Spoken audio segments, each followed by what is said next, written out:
Pumpkin Jack. Written and illustrated by Will Hubble.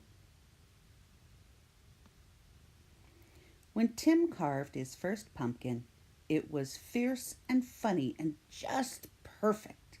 A jack-o'-lantern this good deserved a name, so Tim gave it one, Jack.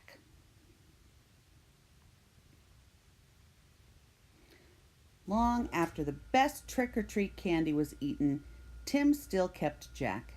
At night, when a candle made Jack's face dance on the wall and filled the dark with warm pumpkin smells, Tim felt Jack was almost magic. Yet too soon the spell was broken. "The pumpkin's beginning to rot," announced Mom. "It's time to throw it out." Tim knew it was useless to argue. He carried Jack to the garden, which was filled with the brown ghosts of last summer's plants.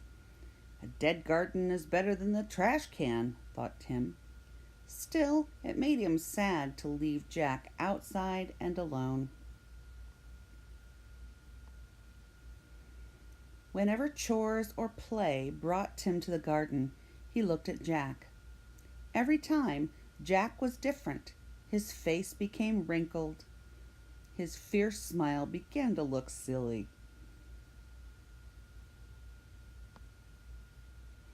Mold spread over Jack's bright orange skin. As the days turned colder, Jack grew flatter. Winter began. Soon Jack was hidden beneath snow, and Tim forgot about him. The cold, heavy jacket days came. Snowman and sliding days, indoor days, Thanksgiving, Christmas, and Valentine's. When all these days had passed and the March winds melted the snow, Tim found Jack. There wasn't much left, just a faded and crumpled pumpkin skin, a stem, and a few seeds. Jack's Halloween magic was a distant memory now. Tim scraped a thin blanket of earth over the last bits of his pumpkin. "Goodbye, Jack," he whispered. When spring turned barefoot warm, a tiny sprout appeared where Jack had been. Tim found it and guessed what it was. In the days that followed, Tim weeded and watered and watched the sprout. Slowly and steadily, the plant changed and grew. It branched and spread a web of vines over the ground, but no pumpkin appeared. The days turned hot.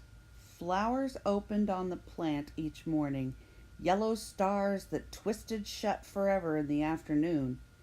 Still, there were no pumpkins. Finally, Tim found a little green ball growing behind a crumpled blossom. A pumpkin! Tim let out a whoop and ran to show his mom. By August, the plant had spilled onto the lawn. Tim's favorite game began pumpkin hunting. He carefully waded among the leaves, searching for green pumpkins like hidden treasures. School began again, and the days cooled. Tim had less time to visit the garden. When he did, the pumpkin plant seemed tired. There were few new leaves, and the old tattered ones no longer hid the fat green pumpkins. Then, one October morning, Tim woke to see frost coating the garden. The frozen plants seemed to change to pale blue glass.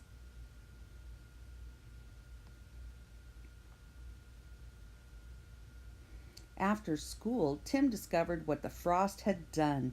The pumpkin's plant leaves were as limp as wet paper. It was dying. Tim searched among the withered leaves for the unripe pumpkins. He picked them and put them on the porch, hoping for one more change. By Halloween, the pumpkins had ripened to bright orange. There were many, for the plant had been generous. Tim was generous too. He gave away all but one. From jack-o'-lantern to seed to pumpkin again, the circle was almost complete. Now it was time for Tim to do his part. He gave his pumpkin a face. It smiled at him in a fierce and funny way. Tim smiled too and said, "Welcome back, Jack."